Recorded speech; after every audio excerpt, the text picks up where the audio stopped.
जय भीम, नमो बुद्धा। दोस्तों, मैं राहुल नागपाल और आप देख रहे हैं राहुल लाइव 85। हम लोग हैं आज लक्ष्मी नगर बौद्ध विहार पर, जो दिल्ली में स्थित। और मेरे साथ, जैसा आप देख रहे हैं कि मेरे साथ जो बैठे हैं वो हैं बौद्ध भिक्षु करुणाकरण महाथेरा जी। करुणाकरण महाथेरा जी के वीडियो बहुत सारे आपने हमारे चैनल पर देखे हैं, लेकिन आज उनसे बातचीत करने का जो उद्देश्य है और जो खास वजह है, वो वजह ये है कि जो गोरखपुर में दलित जो अनीश कुमार कन्नौजिया नामक एक सरकारी अधिकारी थे, और उन्होंने जो एक ब्राह्मण लड़की से जो शादी की थी, जो वो भी एक सरकारी अधिकारी थी, दोनों ने शादी की थी, कोर्ट मैरिज की थी। उसके बाद अनीश कुमार कन्नौजिया की हत्या जो है वो कर दी गई, उनकी हत्या कर दी गई। और हत्या में कहीं ना कहीं जो इस देश का जातिवादी सिस्टम है, जो इस देश का मनुवादी सिस्टम है, उसको जिम्मेदार ठहराया जा रहा है। बनते जी अभी गोरखपुर से उस अनीश कुमार कन्नौजिया के गांव से होकर के आए, उसके परिवार से मिलकर के आए हैं, तो उनसे बात करते हैं कि पूरा मामला क्या था। अनीश लड़के की हत्या कर दी गई है, तो मुझे सबसे पहले डीयू की प्रोफेसर चंद्रकांता ने फ़ोन किया कि भंते जी, हम 29 तारीख की शाम को जा रहे हैं और आप भी साथ चलें तो बहुत अच्छा है। मैं और चंद्रकांता यहाँ से गोरखधाम एक्सप्रेस से गोरखपुर गए, और गोरखपुर जाने के बाद हमारी टीम जो है राम नरेश चौधरी और उनके साथ के लोग और स्थानीय लोगों को लेकर हम अनीश के गांव में गए। अनीश के गांव में जाने के बाद पता लगा कि उस लड़के ने एक मिश्रा ब्राह्मण लड़की से शादी कर ली थी, और शादी वो कोर्ट मैरिज हो गई थी। लेकिन जो लोग थे, जो अपने को उच्च जाति के लोग समझते थे, उन लोगों ने जातिवाद के कारण उस लड़के को 15-16 लोगों ने घेर कर वहीं पर उसकी हत्या कर दी। हत्या करने का, जिस देश में हम लोग कास्टलेस सोसाइटी चाहते हैं, और संविधान भी इस बात के लिए, जो हमारा संविधान आर्टिकल नंबर 40 से लेकर 15 और 18 तक है, वो इस बात के लिए लोगों को गवाही देता है कि कोई भी आदमी किसी भी जाति की लड़की से शादी कर सकता है। लेकिन उनको नागवार गुजरा और उन्होंने उस लड़के की हत्या कर दी। और हम उसके भाई से, बड़े भाई से, भतीजे से, और जो लड़की थी उसकी वाइफ, उससे भी मिले, और मिलकर हम इस तथ्य पर पहुंचे कि उन लोगों ने जातीय रंजिश के कारण, उस लड़की भी उसी डिपार्टमेंट में थी जिसे हम लोग पहले ग्राम विकास अधिकारी बोलते थे, आजकल उसे इंग्लिश में बीडीओ बोलते हैं, विलेज डेवलपमेंट ऑफिसर। और लड़की और लड़का सेम पोस्ट पर थे, दोनों ही पढ़े लिखे थे, पोस्ट ग्रेजुएट थे। लेकिन उनके परिवार के लोगों ने उस बच्चे को हत्या कर दी गई। आपने कहा कि लड़की के परिवार वालों ने, हालांकि जांच का विषय है कि या उनके लोगों ने, जो जातिवादी मानसिकता के लोग थे, उन्होंने अनीश की हत्या कर दी। इस पूरे मामले में जैसा आप अनीश की वाइफ से मिले, उसका क्या कहना है? उसका, अनीश की वाइफ का कहना है कि जो भी लोग अपराधी हैं उनको फांसी होनी चाहिए। अभी तक 17 लोगों में 17 लोगों के खिलाफ एफआईआर है, उसमें 5 लोग अभी तक अरेस्ट हो गए हैं, और अरेस्ट, अन्य लोगों की भी अरेस्ट करने के लिए दबिशें जगह जगह चल रही हैं।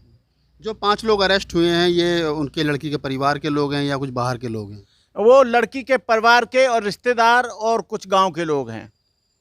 बनते ही एक बात समझ में नहीं आती, आज़ादी के 70 साल के बाद में हम लोग एक तरफ बाबा साहब डॉक्टर अम्बेडकर कह के गए थे कि हमको कास्टलेस सोसाइटी बनानी चाहिए। कहा जाता है कि अनपढ़ और ग्रामीण क्षेत्रों में जो है वो जातिवाद है। ये मामला ऐसा है कि पढ़े लिखे लोग, दोनों ही लड़की और लड़का दोनों पोस्ट ग्रेजुएट हैं, तो सीधी सी बात है उनकी फैमिली भी मतलब पढ़ी लिखी होगी। उधर लड़की और लड़का दोनों जो है सेम पोस्ट पर हैं। ऐसे में भी अगर जातिवाद जो है वो हावी है और कहीं ना कहीं हॉनर किलिंग या इसको हम कहें, तो ये मतलब कैसे, ऐसे में एक उज्जवल भारत की, ये अच्छे भारत की कैसे कल्पना की जा सकती है? देखिए राहुल जी, यहाँ इस देश में अमीर गरीब हो सकता है, गरीब अमीर हो सकता है, लेकिन ब्राह्मण अछूत नहीं हो सकता, अछूत ब्राह्मण नहीं हो सकता। यहाँ पर जब कोई आदमी डीएम आता है तो वो डिस्ट्रिक्ट का डीएम होता है, आईएएस होता है, लेकिन उसके साथ साथ उसकी जाति भी चली जाती है, किस जाति से आया है। यहाँ आईपीएस कोई जाति नहीं होती है, लेकिन आईपीएस आता है तो उसकी भी पहले से ही आ जाती है किस जाति से आया है। तो यहाँ पर एक ब्राह्मण आईएएस होता है, एक क्षत्रिय आईएएस होता है, एक वैश्य आईएएस होता है, एक शूद्र आईएएस होता है। लेकिन इस देश में इसके बावजूद भी 70 वर्ष के बावजूद भी यहाँ जातिवाद कम नहीं हुआ है, जातिवाद और ज़्यादा भयंकर स्थितियों से गुजर रहा है। देखिए, आपने देखा होगा मनीषा लड़की के साथ सारा प्रशासन कहता रहा, सारा शासन कहता रहा, एसपी कहते रहे, डीजीपी कहता रहा कि उसके साथ बलात्कार नहीं हुआ है, लेकिन सीबीआई ने पानी का पानी और दूध का दूध कर दिया और उन्होंने बताया कि नहीं, उस लड़की के साथ रेप हुआ है, छेड़छाड़ हुई है, मारपीट हुई है।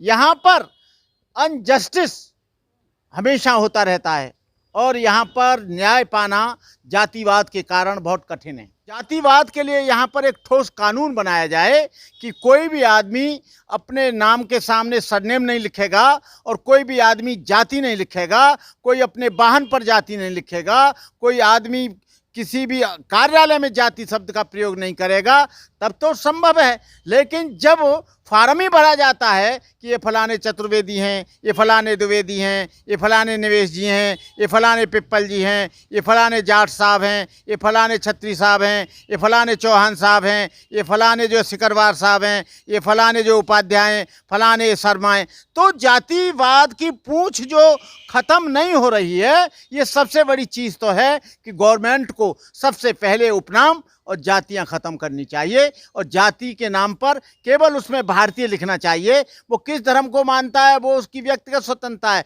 उसमें धर्म और जाति लिखना ही नहीं चाहिए।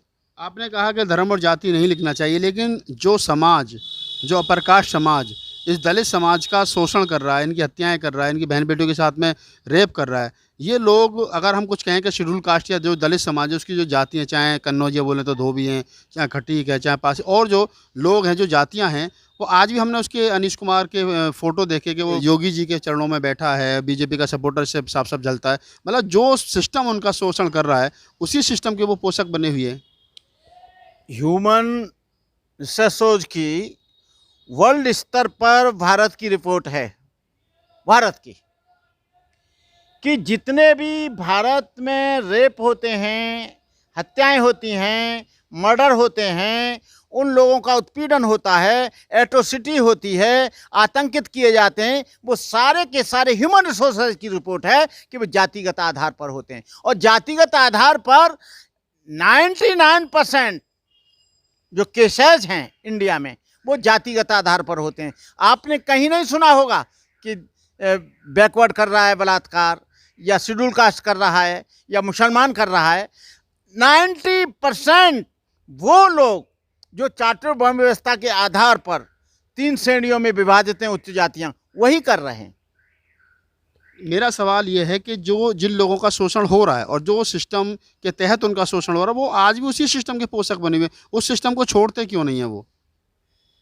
देखिए, यहाँ पर जो सामंतवादी हैं, हजारों साल से वही लोग बुद्धिबल, बाहुबल, धनबल में हमेशा मजबूत रहे हैं और मजबूत होने के कारण वो उस हाशिए पर हैं जहाँ से कोई वो आंदोलन नहीं कर सकते, जहाँ से कोई फाइट नहीं कर सकते। दुनिया में 3 बल सबसे बड़े होते हैं।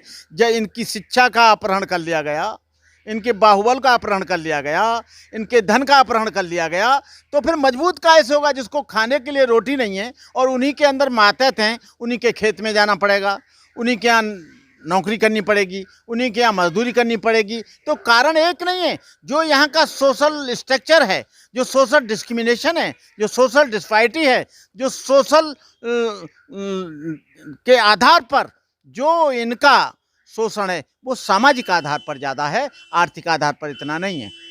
चलिए, तो आप थे भिक्षु करुणाकरण महाथेरा जी। हमने उनसे बात की और बात करने का जो विषय था वो मैंने आपको बताया कि वो अनीश कुमार कन्नौजिया, जिनकी अभी जातिगत आधार जाति के चलते उनकी हत्या कर दी गई मनुवादियों द्वारा, उस परिवार से वो मिलकर के आए थे। तो हमने सोचा कि बंते जी से बात की जाए और वहाँ पर क्या हालात हैं वर्तमान में वो आपको बताए जाएँ। तो बंते जी ने बताया कि किस प्रकार से उसकी जो घरवाली है, जो ब्राह्मण परिवार से है, उसने मिश्रा है, ब्राह्मण जाति से है, उसने बताया। और 17 लोगों के खिलाफ अभी तक उसमें FIR हुई है। 5 लोग जो हैं वो पुलिस की गिरफ्त में हैं, बाकी लोगों के लिए पुलिस दबिश कर रही है। तो ये सारा मामला है। अगर आपको हमारा वीडियो अच्छा लगा तो उसको लाइक कीजिए, शेयर कीजिए, कमेंट्स कीजिए और हमारे चैनल को सब्सक्राइब कीजिए। मैं राहुल नागपाल, कैमरामैन CL बोध के साथ।